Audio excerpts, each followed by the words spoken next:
카페에 가면 테이블마다 신나게 이제 떠드는 모습을 이제 볼 수가 있어요. 근데 음악도 나오고 그릇 부딪히는 소리도 있고요.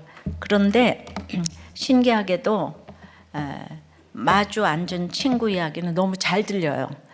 이걸 칵테일 파티 효과라고 하는데요. 많은 소리 중에서도 내가 집중하는 소리를 골라 듣는 현상인데요. 예전에 우리 옆집 아이가 텔레비를 아무리 크게 틀어놓아도 그 앞에서도 책을 읽는다는 거예요. 그냥 집중을 한다는 거예요. 우리는 늘 무언가를 듣고 살아요. 근데 이제 볼륨이 저마다 다 다르죠. 자녀의 성적 소리는 아주 크게 들려요. 사람들의 평가도 아주 크게 들려요. 집값 소리도 작지는 않아요. 그런데 하나님의 말씀은 어떤가요? 말씀이 잘 들리십니까? 귀가 없어서 못 듣는 게 아니죠. 마음이 다른 소리에 집중하고 있기 때문이에요. 내가 크게 듣는 소리가 결국 나를 끌고 갑니다. 하나님의 백성이 누리는 하나님의 말씀을 잘 들어야 하는데요. 말씀을 듣지 않으면 어떻게 될까요? 오늘 본문을 통해서 함께 살펴보겠습니다. 첫째로 가증한 산당을 다시 세웁니다. 1절에 므낫세가 왕이 될 때 나이가 12세라 예루살렘에서 55년간 다스리니라. 그의 어머니의 이름은 헵시바더라. 므낫세는 유다 역사상 가장 악한 왕이자 가장 오래 통치한 왕이에요. 그런데 그런 왕도 등장은 평범하네요. 주기 나이와 또 이렇게 통치기간 어머니 이름이 나옵니다. 아버지 이름이 빠졌는데요. 20장 마지막에서 언급이 됐지만 지금 21장 므낫세 처음 소개는 너무 악해서 도저히 히스기야 아들이라고 저자가 써주고 싶은 마음이 없었던 것 같아요. 다른 왕 소개하고 비교해 보면 그래요. 모친 헵시바는 내가 그를 기뻐한다는 뜻이에요. 이사야 62장에서 회복된 백성에게 주신 이름이기도 하고 아주 좋은 이름인데요. 그러면 헵시바가 므낫세를 낳을 때가 언제였나요? 므낫세가 12살이니까 히스기야가 15년의 삶을 연장받은 후에 아수르도 물러간 후에 태어난 아들이에요. 히스기야 통치 전성기였어요. 그렇게 태어난 아들이 나라를 그냥 우상단지로 바꿨어요. 히스기야는 15년 더 살면서 아들을 낳았는데 최고의 악한 왕이 되었고 보물 자랑을 해서 바벨론에 잡혀가는 빌미를 제공했어요. 그러니까 병만 낫게 해달라는 기도보다는 하나님의 뜻대로 기도해야 되는 것이 최고의 기도인데요. 그럼 뜻대로 하는 기도가 뭐예요? 날마다 아침마다 큐티하면서 물어보는 그냥 이 기도를 하면 되는 거예요. 이게 최고의 기도예요. 그 아들 이름을 므낫세라고 지었어요. 이게 누구 이름입니까? 요셉의 장자의 이름이에요. 무슨 뜻이죠? 잊게 하는 자예요. 요셉은 애굽에서 당한 모든 고난을 하나님이 잊게 하셨다는 의미로 아들 이름을 므낫세라고 지었습니다. 히스기야도 아수르에게 당한 모든 고난을 생각하며 아버지 아하스 시대의 악이 다 잊혀지기를 바랐을 거예요. 근데 우리의 그 본능적인 요셉 사랑은 대단해서 히스기야까지 요셉의 장자 이름으로 이름을 지었네요. 구속사 약간 몰랐나? 자고로 하여튼 요셉이 좋긴 한가 봐요. 근데 아버지가 그렇게 종교 개혁을 하고 선한 왕으로서 지금까지도 우리에게 존경을 받고 있는데 므낫세는 도대체 무슨 악을 이렇게 행했을까요? 2절 3절입니다. 므낫세가 첫 번 구절 여호와 보시기에 악을 행했어요. 그래서 이제 여호와께서 이스라엘 자손 앞에서 쫓아내신 이방 사람의 가증한 일을 따라서 그의 아버지 히스기야가 헐어버린 산당들을 다시 세우며 이스라엘의 왕 아합의 행위를 따라 바알을 위하여 제단을 쌓으며 아세라 목상을 위하여 하늘의 1월 성신을 경배하며 섬기며 모든 것을 갖춘 므낫세가 하나하나 한 게 뭔가 하면 여호와 보시기에 악을 행한 거예요. 여호와께서 이스라엘 자손 앞에서 쫓아내신 이방 사람의 가증한 일을 따랐다고 하는 거예요. 그러면 이제 우리가 큐티를 하면서 여호와 보시기에 가증스러우면 우리가 보기에도 가증스러워야 하잖아요. 이제 이 선한 아버지는 고통을 잊게 해줄 아들이길 기대했는데 므낫세는 하나님을 잊어버린 아들이 된 거예요. 예. 결론은 가장 선한 왕 밑에서 가장 악한 왕이 나왔는데요. 아버지 훌륭하시고 어머니 헵시바는 히스기야의 부인인데, 재밌는 거는요, 헵시바가 이사야 선지자의 딸이라는 전승이 있더라고요. 근데 그 악한 아하스가 자기 아들 히스기야한테는 그 이사야의 딸을 배필로 맡게 했다는 것이 참 재미있지 않습니까? 성군 여호사밧은 금송아지 섬기는 아합과 이세벨의 딸을 며느리로 데리고 왔는데, 이 악한 아하스는 그 유명한 선지자의 딸을 며느리로 데려왔어요. 정말 천국에 가서 물어보고 싶은 게 너무 많지 않아요? 그래서 결국 한 일이 뭐예요? 그의 아버지 히스기야가 헐어버린 산당들을 다시 세웠대잖아요. 다시가 중요해요. 이게 원어로 보면 뭔지 아세요? 그 유명한 슈브 동사예요. 슈브. 돌아섰다는 거예요. 하나님을 향해 돌아서는 회개가 아니라 3번이나 해의 그림자로 물러가신 하나님의 사랑만큼 강력하게 하나님을 떠나는 그 타락으로 슈브한 거예요. 돌이킨 거예요. 아버지의 개혁에서 돌이켰어요. 오직 여호와만 의뢰하는 신앙을 버렸어요. 그 대신 북이스라엘 악의 화신인 아합의 길에 다시 섰어요.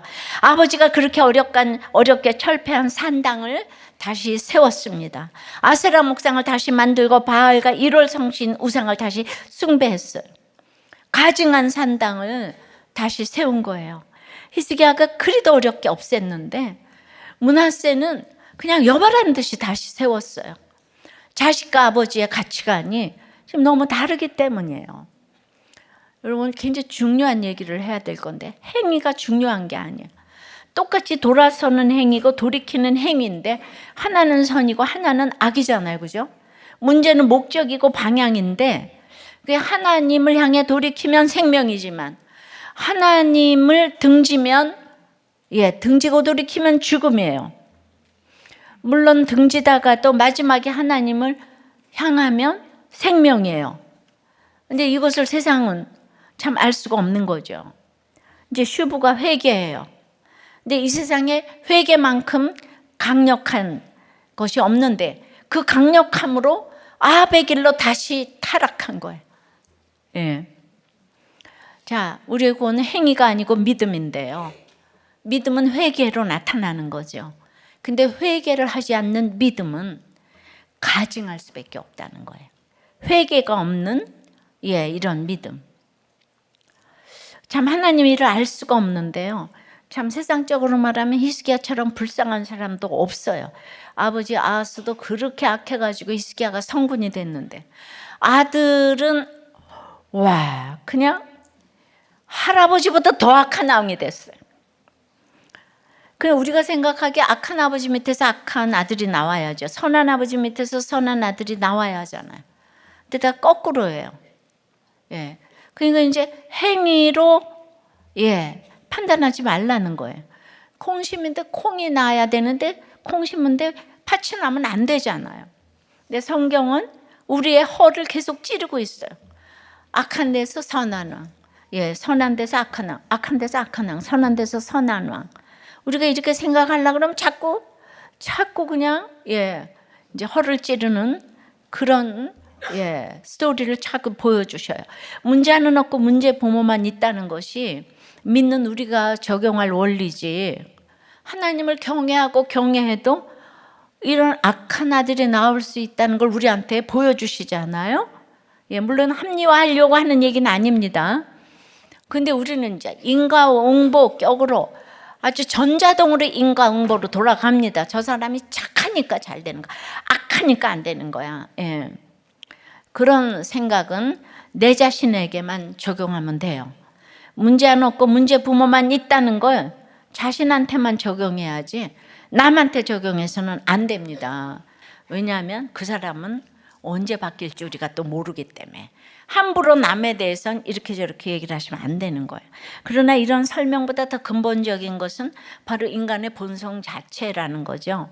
우리는 죄의 공장이에요. 90%, 99%도 아닌 100% 죄인인 거예요. 그래서 우리는 성전보다 가증한 산당이 너무너무 좋아요. 가증한 산당 세우는 일은 노력할 필요가 없어요. 저절로 세워져요. 그러니까 눈에 보이지 않는 하나님을 믿는 것보다 나무 조각이라도 눈에 보이고 만져지는 목상, 그 하나가 더 믿어지는 거예요. 멀리 계신 것 같은 갓보다는 내 손 안에 들어오는 골드가 너무 귀한 것 같아요. 그러니 하나님을 향해 힘겹게 겨우겨우 10도 돌려놓은 개혁도 잠깐 방심하는 순간 그냥 가증한 산당 다시 세우는 자리로 획 돌아가는 거예요. 깨세요. 죄악의 태엽이에요. 가만히 두면 저절로 하나님께 가는 게 아니라 그냥 저절로 산당으로 가요. 큐티에서 끊었던 죄, 목장에서 오픈해서 무너뜨렸던 자존심, 통곡하면서 회개했던 원망과 불평, 다시는 안 하겠다고 했던 중독, 혈기, 음란, 소비, 비교, 욕설. 끊을 땐 그렇게 힘들고 어려운데 조금만 부해져도 그냥 어느 순간 다시 쌓고 있어요. 그래서 주일날 듣고 또 쌓던 걸 무너뜨리고, 월요 큐티 가서 무너뜨리고, 수요예배 가서 무너뜨리고, 목장 가서 또 무너뜨리고, 이렇게 하지 않으면 우리가 이제 쌓았던 산당을 무너뜨리기가 어려워요. 주님의 말씀을 듣지 않으면 돌아가는 산당의 자리예요. 하나님이 미워하시는 산당을 그냥 내 안에 계속 다시 세울 수밖에 없는 거예요. 방심할 수 없고 장담할 수 없어요. 늘 죄인이라는 것을 인정해야 되는데 그게 너무 어려워요. 자책하려는 게 아니라 말씀 앞에서 고백하고 회개해야 돼요. 우리가 내가 죄인이라 그러면 뭐 진짜 죄인이에요? 그럴 수도 있지만은 마음으로 믿어 의에 이르고 입으로 신뢰해서 구원에 이른다고 그랬으니까 오늘 이제 회개하자. 그럼 입으로라도 죄인이라고 고백을 해야 돼요. 그것이 내 안에 므낫세를 죽이는 유일한 방법이에요. 그러면은 근데 므낫세는 대체 왜 그랬을까? 성경은 문자적인 이유를 밝히지 않잖아요. 그러나 우린 구속사적으로 이제 이유를 또 찾고 싶어요. 우선은 세속사적으로도 생각을 해보면 부모님이 너무 완벽하잖아요, 그죠? 근데 므낫세는 영적이질 않아요, 그죠? 그러니까 완벽한 부모 밑에서 눌렸다가 그러다가 이제 12살에 권력을 잡다 보니까 반항이 터진 것일 수도 있고 양육의 문제였을 수도 있어요. 왜? 끼고 돌았을 거니까. 청소년기 반항심이 권력을 만나면 일기장에 욕만 쓰면 좋겠는데 산당을 다시 세우는 거예요. 권력이 생기니까. 근데 이제 그렇게 또 문제가 생겨도 우리는 상담받고 병원 가고 그래요. 혈기를 내면 상담받고 병원 가고. 그러니까 거기까지만 생각해요. 근데 우리는 그걸 구속사적으로 살펴봐야 돼요. 좀 살펴보면은 므낫세는 전쟁도 끝나고 아들도 없던 중에 15년 연장 중에 태어났기 때문에 그냥 저절로 애지중지했겠죠. 그리고 태어나면서부터 부귀영화가 따라온 거예요. 더불어 부모님의 신앙인격까지 더해서 아주 태평한 시대를 살았어요. 영육간에 금수저이기 때문에 그냥 허벅지를 꼬집어도 므낫세는 말씀이 들리기 어려운 구조예요.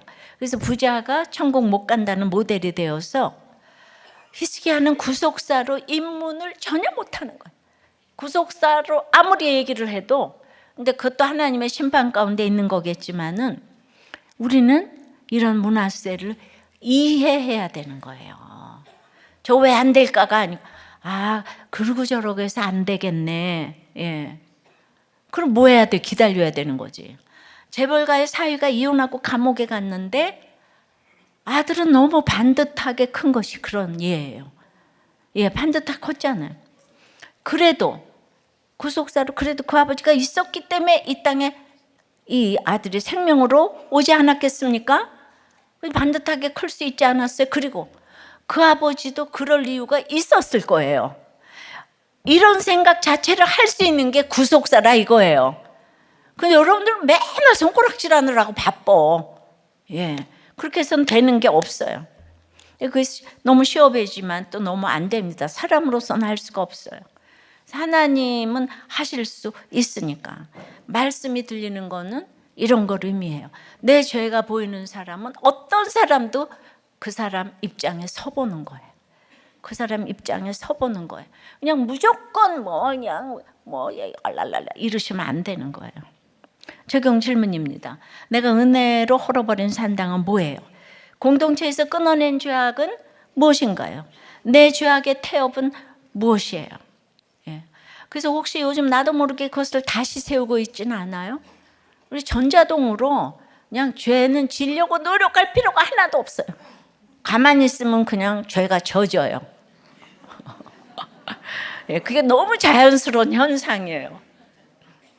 그래서 애통할 것밖에 없어요.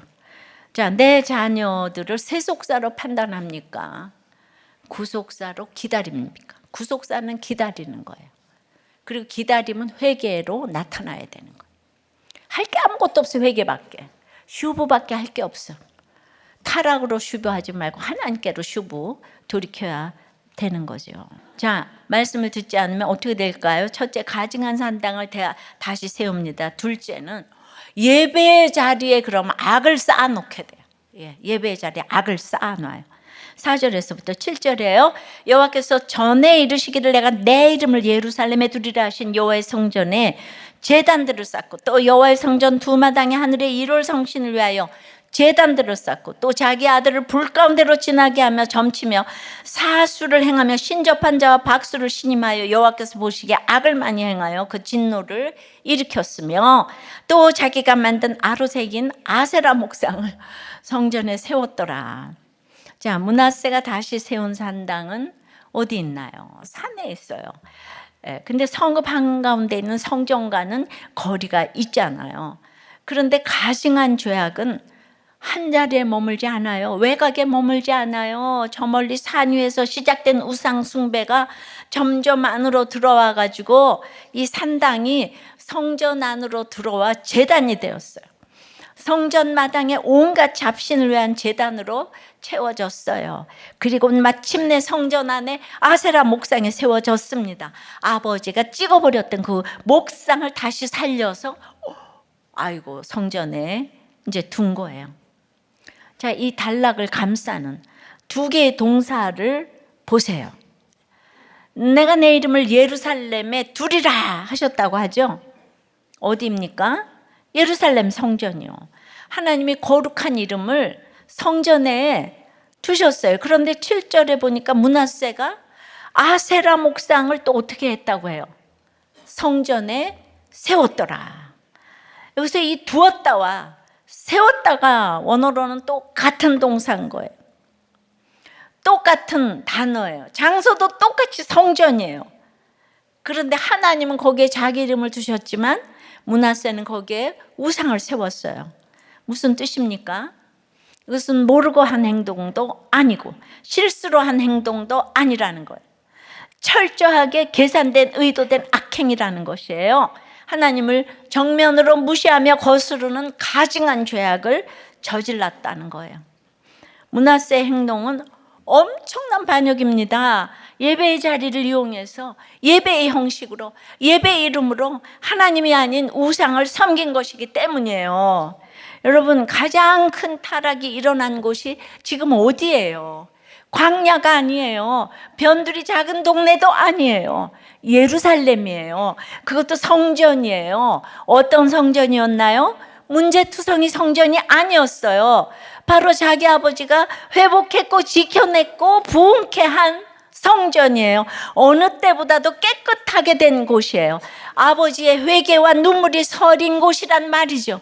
그런데 바로 이 자리에서 므낫세가 끔찍한 반역을 저지르고 있는 거예요. 이 예배의 자리에 악을 쌓고 있어요. 신앙의 가장 위험한 자리는 고난의 광야가 아니에요. 광야에서는 오히려 부르짖고 훈련받고 양육을 받아요. 근데 정말 위험한 자리는 모든 것이 정리된 것처럼 보이는 자리예요. 가장 타락하기 쉬운 자리는 놀라운 은혜로 귀신이 떠나가고 싹 수리된 자리예요. 더 이상 영적 싸움을 안 해도 되는 듯한 그런 편안한 자리에서 하나님을 거역하게 된다는 거예요. 챗GPT에다가 물어보니까 우리들 교회는 편하게 신앙생활 하려면 가면 안 되는 교회다, 뭐 이렇게 나왔다. 예, 편안한 자리에서. 왜냐면 뭐가 많대요. 우리들 교회는 큐티도 해야 되고 그러니까 영적 싸움을 안 해도 되면 이렇게 뭔가 큐티도 하라고 오라 그러면은 이제 또 생각도 해야 되잖아요, 그죠? 예. 우상 숭배는 어디까지 갑니까? 처음엔 저 멀리 산만 있으면 될 것 같던 우상이 점점 조여오더니 결국 성전까지 들어오죠. 거기서 끝나지 않아요. 6절을 보니까 마침내 자식까지 요구하는 거예요. 할아버지 아하스가 몰렉에게 자식을 바쳤어요. 므낫세가 모압의 그 가증한 일을 또 따라했어요. 그러니까 이제 말씀을 듣지 않으니까 결국 거기까지 자꾸 죄악에는 한계가 없어요. 악에는 한계가 없는 거예요. 자꾸 이제 넘어가는 거예요. 오늘도 우리는 자식들을 그래서 불 가운데로 지나게 합니다. 예. 그러니까 잘 먹고 잘 살 때, 아하스 때도, 므낫세 때도, 예. 그럴 때는 자식들을 우상의 불로 태우는 거예요. 입시의 불, 비교의 불, 성공의 불, 내 한풀이의 불, 다 너 잘 되라고 하는 거예요. 하지만 그게 과연 자녀를 위한 걸까요? 내 욕심 채우려는 그 우상 아니에요? 자녀들은 그 욕망의 불 가운데서 지쳐가고 눌리고 타들어갈 수 있어요. 내 욕심의 불은 결코 자녀를 살리지 않아요. 오히려 자녀를 삼킵니다. 통제할 수 없는 욕심은 한쪽으로는 자녀를 불 가운데 지나게 하고 한쪽으로는 점치고 사수를 행하고 기복종교를 찾게 하는 거예요. 결국 앞날을 내 생각 내 뜻대로 만들고 싶은 거예요. 내가 컨트롤하려고 하는, 내가 하나님 되려고 하는 욕심이에요. 아담과 똑같은 악이에요. 여러분, 우리 자녀도 미래도 모두 하나님이 주신 거예요. 하나님을 예배해야 할 그런 이제 예배의 자리에 악을 쌓아놓고 있으면 안 되죠. 자녀 문제도 하나님께 맡기고 미래도 하나님께 의탁해야 하는 거예요. 그런데 그것을 내 욕심대로 만들려는 게 바로 예배의 자리에 악을 쌓는 거예요. 이런 많은 악행에 대해 하나님이 오늘 진노하신다고요. 진노하신다 그러면 여러분들 어때요? 무서워요? 덤덤해요? 다행이네 그래도. 아니면 나에게 해준 것도 없이 뭐가 하나님이 나한테 해준 거 있어? 예. 근데 어떻게 하나님이 진노하실 수 있어? 이러면 더 화가 나서 벌벌 뛰나요? 하나님은 없어 이러면서. 예. 하나님이 없다고 하는 게 제일 무서운 것 같아요. 네, 여러분, 하나님께서 진노하시기 때문에 소망이 있는 거예요. 하나님이 내 새끼라고 여기신다는 증거기 때문에 내가 아무리 악을 행해도 남의 새끼면 뭐 진노하실 일이 없잖아요. 그러니까 내 자식이기 때문에 크게 진노하고 조금만 잘못해도 혼을 내시는 거예요. 그러므로 사람의 매와 인생 채찍에 맞는 사건이 올 때 우리는 이제 회개하면 돼요. 하나님이 징계하시는 거구나. 돌아서라고, 악을 쌓는 일 멈추라고. 그 돌아오라고 부르시는 사인인데, 그러므로 히스기야에게 최고의 축복은 병이 난 것도 아니고 아들 주신 것도 아니고 아수르 18만 5천 명이 쳐들어온 게 히스기야 인생 최대 축복이에요. 그때만 회개를 진짜 했어요. 환난과 징벌과 책벌의 날이라고 본인 입으로 회개를 했어요. 이게 진심으로 회개했기 때문이죠. 적용 질문이에요. 나는 요즘 어떤 재단을 쌓고 있습니까? 돈, 시간, 노력, 관심을 제일 많이 들이고 있는 것은 무엇이에요? 자녀를 어떤 불 가운데로 지나가게 하고 있습니까? 내일 어떻게 될지 가장 궁금한 건 뭐예요? 그것을 알고자 매달리고 있는 일은 무엇입니까? 자, 말씀을 듣지 않으니까 가증한 산당을 그냥 오로매티칼리 세우는 거예요. 오로매티칼리. 그러니까 그 예배의 자리에 악을 쌓아놓고 있고, 그렇게 되면 세 번째는 더 심한 악으로 꿰을 받는 거예요. 지금 이제 므낫세가 산당 다시 세고 성전에 악을 쌓았어요. 7절부터는 므낫세의 죄가 왜 그렇게 심각한지 지금 알려줍니다. 너무 충격적인 결론을 던져요. 7절이에요. 옛적에 여호와께서 이 성전에 대하여 다윗과 그의 아들 솔로몬에게 이르시기를 내가 이스라엘의 모든 지파 중에서 택한 이 성전과 예루살렘에 내 이름을 영원히 둘지라. 하나님께서 성전에 대해 약속하신 말씀을 상기시키죠. 내가 이 성전과 예루살렘에 내 이름을 영원히 둘지라. 4절에 의해서 다시 강조하시는 거예요. 영원한 약속인데요. 그런데 이어서 8절에 조건을 말씀하세요.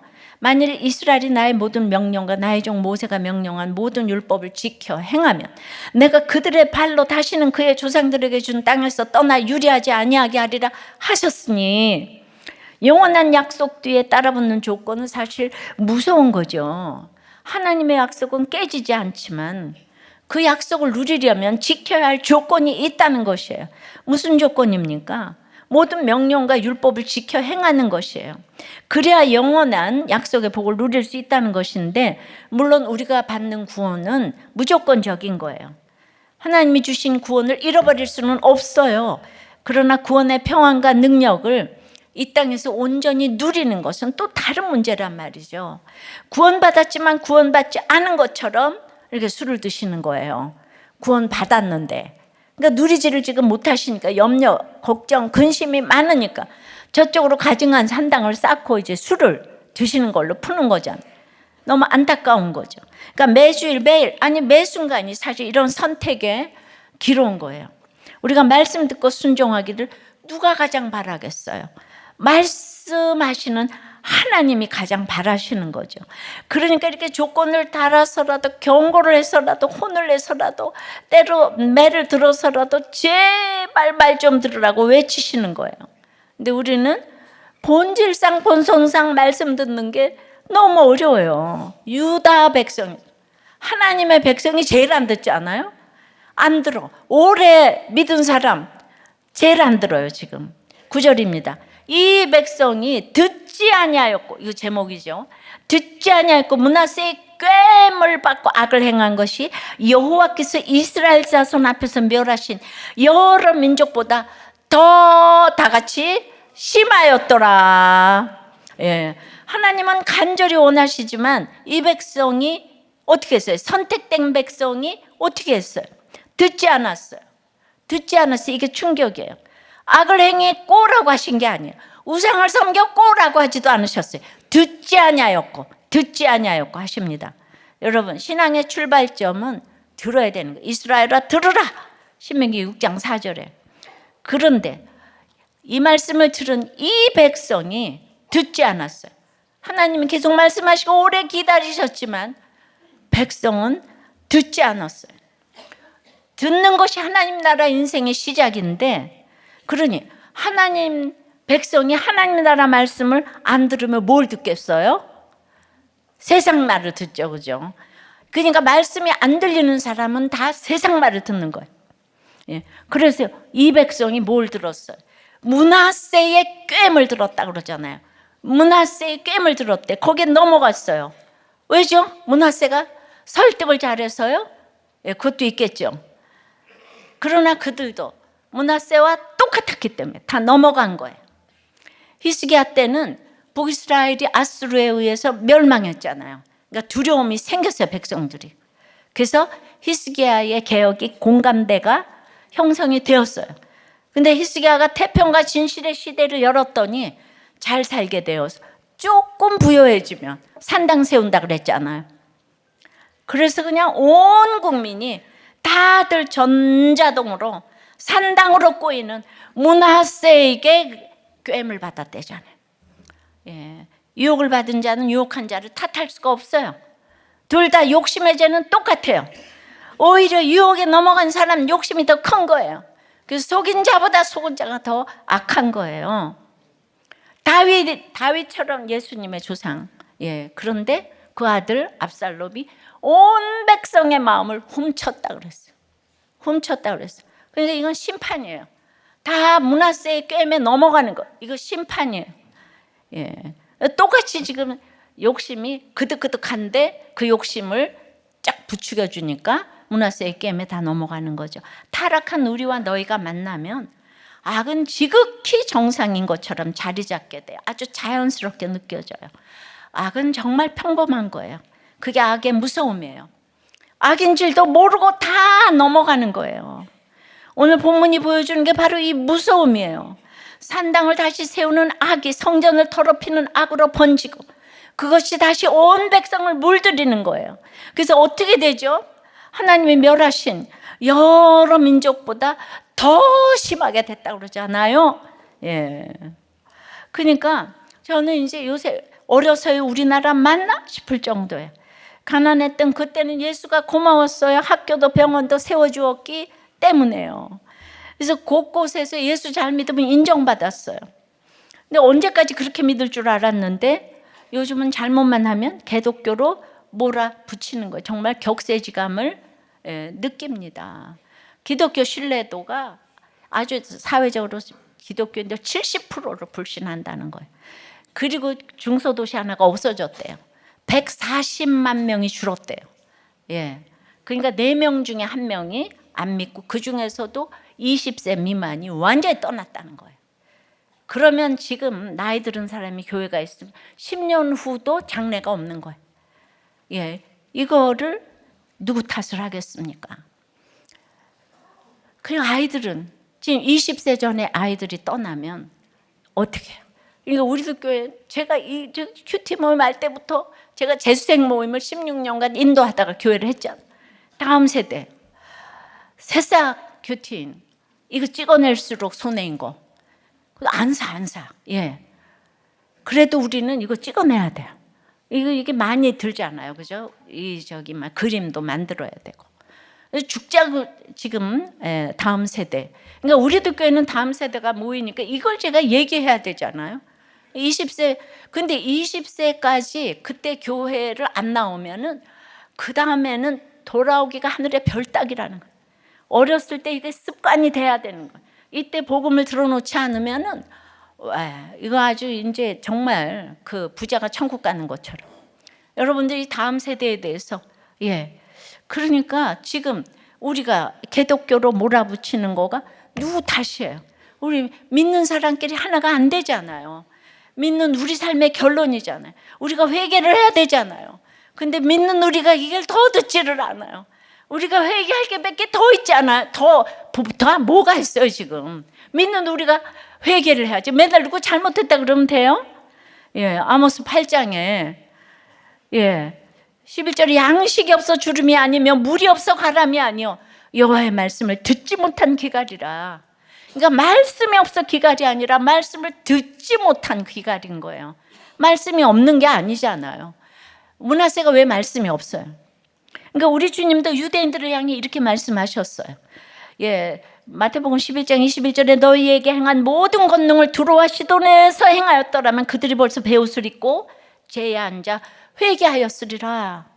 하나님을 전혀 모르는 이방인보다 더 힘든 게 하나님을 안다고 생각하는 사람들인 거예요. 영적 교만이 제일 무서운 거예요. 제가 두바이에 이슬람에서 선교하는 이슬람 현지인들 모시고 했잖아요. 그분들이 제일 은혜 받아. 내가 이렇게 못하는 영어로 읽었는데 그냥 제일 은혜 받으셔요. 그러니까 이방인들이 더 은혜를 받는 거예요.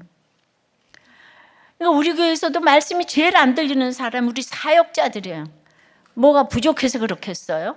말씀이 너무 익숙해서 그래요. 안다고 생각하니까 안 들려. 이게 문제예요. 그러니까 말씀이 들리려면 내가 안 들리는 사람이라는 거를 알아야 돼요. 들린다고 생각하는 순간 귀가 딱 닫혀요. 근데 이 말 듣고 기분이 나쁜 사역자가 있으면 정말 안 들리는 거예요. 들리지가 않는다는 낮은 마음으로 말씀 앞에 서야 해요. 말씀이 안 들린다 그러면 딱 기분 나빠해. 안 들리죠. 내가 오늘 므낫세인데 내가 가증한 산당 너무 좋아하죠. 전자동으로 가는데 편한 거 좋아하죠. 그러니까 주님 제 귀 좀 열어주세요. 말씀이 들리게 좀 해주세요. 그렇게 맨날 기도라도 그렇게 해보시라고. 들리게 해달라고. 듣지 않는 게 죄의 본질이에요. 아담도 듣지 않아요. 북이스라엘도 안 들어서 망했어요. 남유다도 지금 듣지 않아서 이제 잠시 후에 망해요. 왕도 듣지 않고 백성도 듣지 않고 히스기야의 개혁도 실패로 돌아갔어요.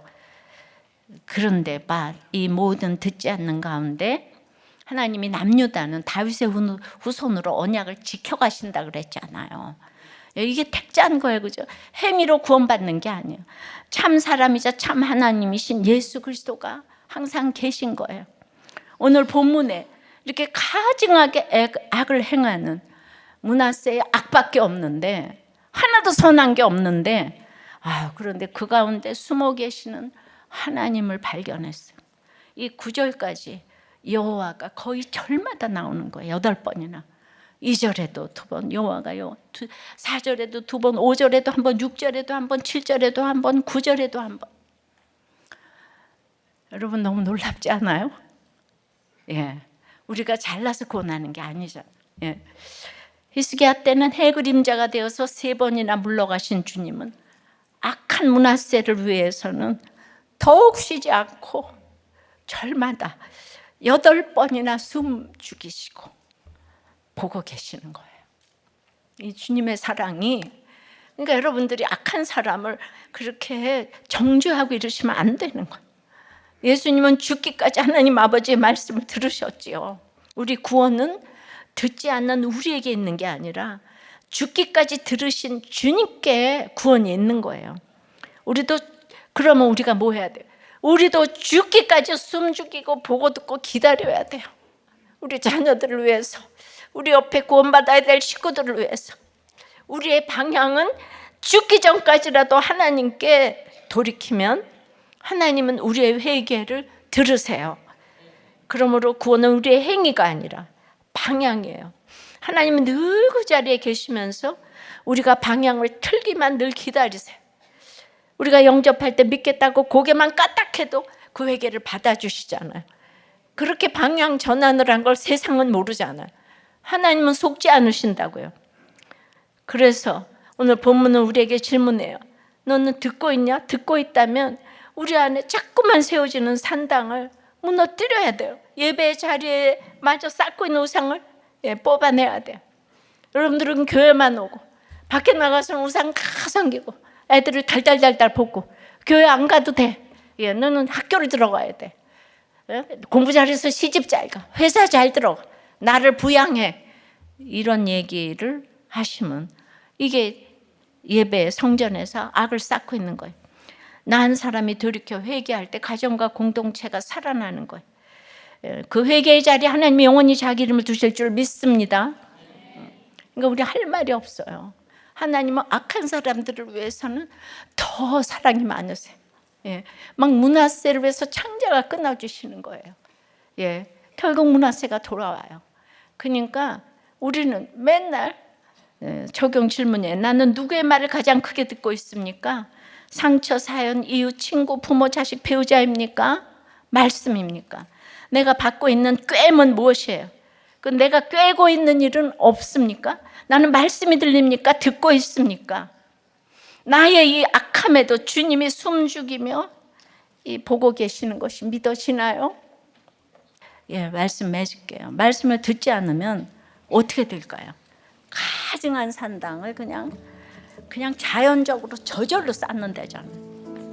그 예배의 자리에 내가 복을 받은 기복에 예배를 원하니까 악을 그렇게 예배 드리면서 쌓는 거예요. 한국 기독교가 지금 그렇게 이제 악을 쌓고 있으니까 이렇게 다들 이제 염증이 나해요. 더 심한 악으로 꿰을 받고 이제 꿰는 거예요. 이제 나행한 거 죄뿐인데 오늘 모태신앙인데도 이 찬송을 처음 들었다는 분이 계세요. 나행한 거 죄뿐이니 처음 들으세요? 소리가 많이 안 나오네. 처음 들으세요? 와, 그러니까 모태신앙 목사님도 영 찬송을 안 불러봤나 봐요. 자, 나행한 거 죄뿐인 찬송하고 기도합시다. 나행한 거 죄뿐이니 주 예수께 비옵기는 나의 몸과 나의 맘을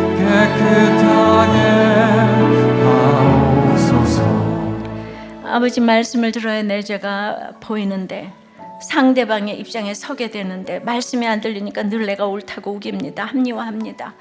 예배의 자리에까지 악을 쌓고 있습니다. 우리는 왜 히스기야들이 이렇게까지 악한 것인지 알지 못합니다. 그러나 그 악한 므낫세에게 온 백성이 꿰물 받았다고 합니다. 주여 어찌합니까? 그것도 55년간이라고 합니다. 히스기야에게 3번이나 해그림자로 물러가신 주님, 므낫세에게는 창자가 끊어지듯이 그렇게 숨어 계셔서, 우리 주님 다 하실 수 있지만은 숨어 계셔서 보시고 하시고 통치하시고 아버지 하나님 기다려 주십니다. 주님이 므낫세를 기다리는데 우리가 무슨 할 말이 있겠습니까? 당장 우리의 자녀, 우리의 모든 식구들을 보고 우리도 끝까지 구속사고 기다리는 것이고 내 삶의 결론이라고 날마다 회개하며 천국 가는 그 시간까지 우리가 회개하고 갈 수 있도록 역사하여 주시옵소서.